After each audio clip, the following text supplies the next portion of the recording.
While the ballroom is still one of the highest priorities, because nothing says leadership like making sure the marble is being delivered on time during a national crisis, the administration is telling us that everything else is just a matter of perspective. Domestic terrorist, that's what they're calling an ICU nurse. A person who helps people for a living, someone who was guiding traffic and helping a woman, shot in the back multiple times, by people whose job description is literally arrest criminals and deport the worst of the worst. Sounds legit to me. There are videos painting a different picture, but hey, if the government is releasing something, it's the truth.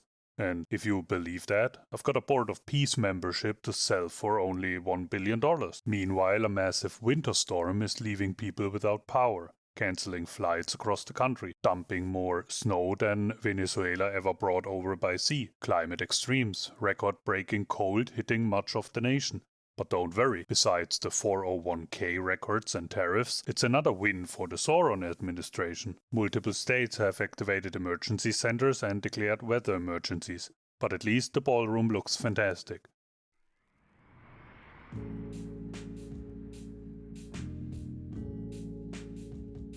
Welcome to Aardvar After Dark on this beautiful Monday, the 26th of January in 2026. This is the show where we look at today's news and ask the question nobody in power wants to answer. What the hell is going on? I am your host and my name is Aardvar. Let's find out together. On Saturday, a US citizen was shot. An ICU nurse who cared deeply for the patients he served and for people. No criminal record. Beyond some traffic tickets. Legal permit to carry a gun. Nothing screams domestic terrorist more. Now, the conflict in all of this, there are two sides of the story. On social media, we've seen dozens of videos, pictures, eyewitness reports. You already painted yourself a picture of what was happening, but stop. The official version should clear everything up, because why would the government lie to its own people? That has never happened in the past. If someone is telling the truth and nothing but the truth, it's the fine folks, the crooks and nannies guarding this country, claiming he wanted to massacre law enforcement. Because who shows up to a protest with a gun? When I heard that, I was imagining a juggernaut, someone showing up with multiple guns and rifles to bring maximum damage, or Mega Man with a built-in cannon in his arm. Not a guy riding his bike in his free time. Imagine if he had shown up on his bike. What would they be telling us now? He showed up in a vehicle ready for mass destruction. He tried to run over multiple agents while maintaining balance on the inch-high ice on the ground. Speaking of ice in the US is at an all-time peak right now. And none of it's helping people or the environment. But the videos, the pictures, they're showing a man guiding traffic, checking on and helping a woman in a conflict with ICE, getting involved, sprayed with pepper spray for whatever reason, wrestled to the ground, and we all know what came next. I didn't see a terrorist there. I saw a citizen, a human being, someone wanting to help resolve a conflict, shot in the back, multiple times. That wasn't defense, that was murder, no matter what the press release says. Another unnecessary death, another murder. And as if that wasn't enough, they blocked state investigators from accessing the scene, even after a judge issued a search warrant and restraining order to preserve evidence. Nothing screams everything is all right here more than blocking access to a crime scene. But don't worry, Sauron is sending Border Czar Gothmog to Minnesota saying, Gothmog is tough but fair and will report directly to me. So everything is under control. The guy who reports directly to Sauron will investigate the shooting that happened under Sauron's order, I'm sure. We'll get the whole truth. But from one catastrophic ice to another one, about 213 million people were under some sort of winter weather warning. One of the most widespread winter storms in US history. Roughly 2,000 miles from New Mexico and Texas all the way to New England. That's roughly the same distance between some people's understanding of climate change and their willingness to stop buying a third private jet or an island that belongs to another country. Record snowfall hit major cities with remarkable accumulations. Boston recorded more than 16 inches. Philadelphia got over 9 inches. its biggest snowfall in a decade. Central Park saw over 11 inches, New York City's biggest since 2022. The Northeast saw massive totals, 23 inches in Pennsylvania, 20 inches in Massachusetts, 17 inches in Connecticut and New Jersey. Even the South got pounded, 11 inches in the Little Rock area. That's more inches than most politicians have in spine when it comes to admitting, well, anything. And speaking of pounding, between the ice falling from the sky and ice operating on the ground, Americans are getting hit from both directions. At least the weather ice eventually melts. Federal response: President Sauron approved emergency disaster declarations for multiple states: Arkansas, Georgia, West Virginia, Louisiana. FEMA is providing federal assistance to supplement state and local response efforts. Nothing says efficient government like waiting for states to freeze before generously offering to reimburse them for the privilege of rescuing themselves. Congratulations on your disaster, here is some paperwork. So while the Sauron administration was busy shooting nurses and blocking crime scenes in Minneapolis, what else happened this weekend? Hold on to something. Europe and US relations are at their lowest moment since NATO came into being, according to a former European Commission president, the lowest since NATO was founded in 1949. Only 16% of Europeans now view the US as an ally that shares the same values, down from 21% just last year. So in 1 year we lost another 5% of European trust. That's actually impressive, like speedrunning the destruction of a 70-year alliance. And why?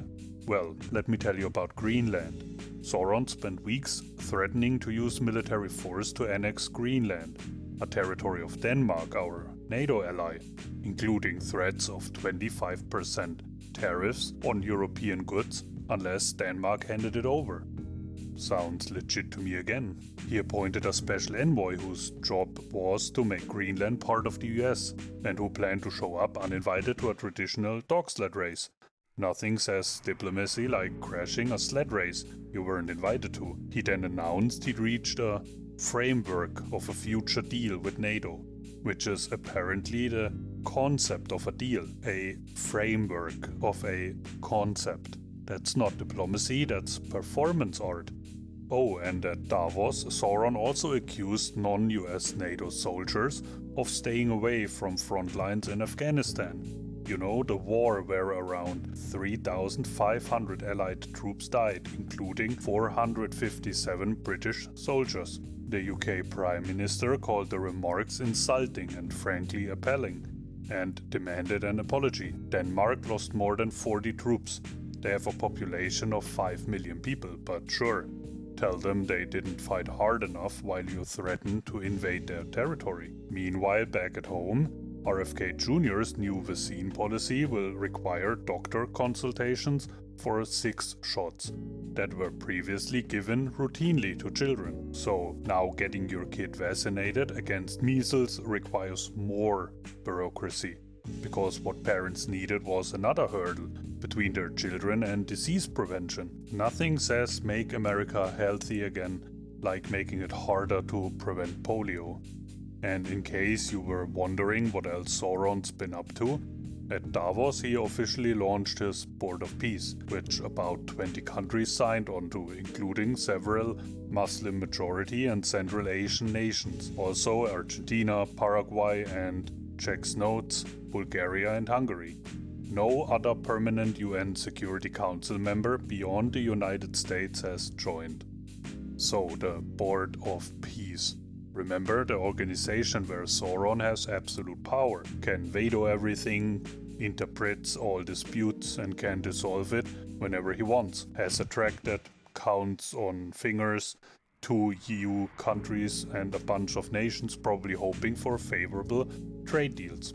I have a special report on the charter of the Board of Peace if you are interested.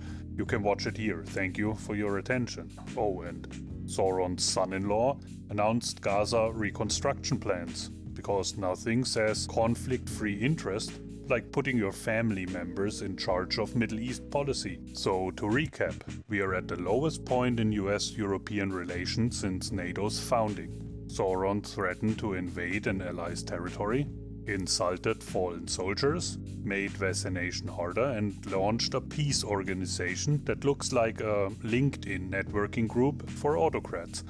But don't worry, the ballroom is looking fantastic and we've got a framework of a concept of a deal. And now the coming attractions, the disaster preview. If you thought this weekend was chaos, buckle up, because the week ahead promises to be, well, more of the same but with some extras. Congress is set to vote on spending bills this week, but may split Homeland Security funding from other agencies. Which means we could be looking at a partial government shutdown by next weekend. Functional government, threatening to shut down while your immigration agents are busy shooting people in Minneapolis. ICE is continuing its Minnesota crackdown, with reports that agents have been targeting members of the public based on race, while federal prosecutors have issued subpoenas to 5 Democratic officials in Minnesota, investigating whether they blocked ICE from rounding up undocumented immigrants. So, just to recap, ICE shoots a US citizen, blocks state investigators from the crime scene, and now the Justice Department is investigating the people trying to investigate the shooting. That's not an investigation, that's a cover-up. Meanwhile, the brutal front from this weekend storm will continue into Tuesday, with wind chills hit minus 27 degrees in Minneapolis and record lows expected across the south. So if you are in Minnesota, you've got sub-zero temperatures, federal agents shooting around, state investigators being blocked, and your Democratic officials are being subpoenaed. Great week to be in the Twin Cities. Also some immigration news. The USCIS premium processing fees are rising March 1st. So, if you want the government to process your paperwork faster, that costs you more. It's like paying extra for shipping, except the package still might not arrive and also you might get shot. And on February 27th, DHS' new weighted selection process for H-1B petitions goes into effect, which I'm sure will make the whole system more fair and not at all complicated. On the health front, several public health groups are suing the Sauron administration to reverse RFK Jr.'s vaccine policy changes, accusing him of manipulating a key vaccine advisory committee by installing unqualified members who promote vaccine mis- and disinformation. So we've got lawsuits over vaccines, lawsuits over shootings, subpoenas in Minnesota, potential government shutdowns, and record-breaking cold. This is only week 4 of this year.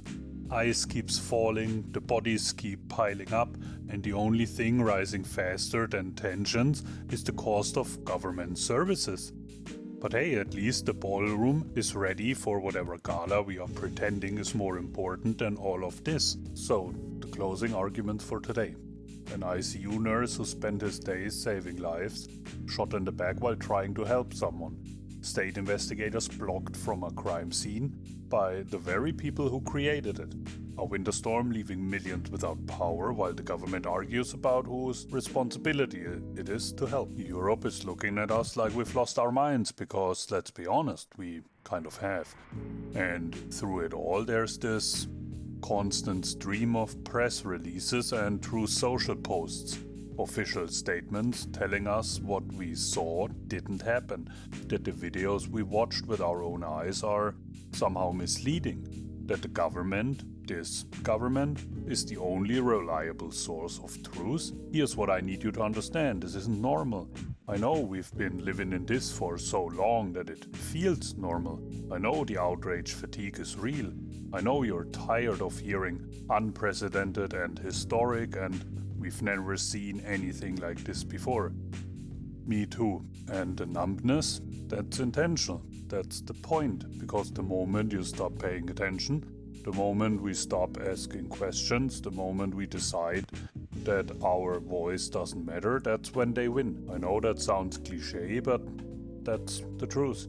I'm not going to lie to you and say we're going to fix all of this tomorrow. I'm not going to promise you that justice is coming or that accountability is right around the corner, because I don't know if that's true. What I do know is that every person watching right now, every person who takes the time to stay informed, to demand answers, you're part of something. We know what we saw and we know what we witnessed. Tomorrow I'll be back, break down more news, fact check more lies, ask more uncomfortable questions, and the day after that, and after that, because that's the job. Not just mine, ours. This is Aardvar After Dark, where I don't look away, I don't give up, and we don't let them write the narrative and expect us to buy it. And whatever you do, don't let them convince you otherwise. See you tomorrow and good night.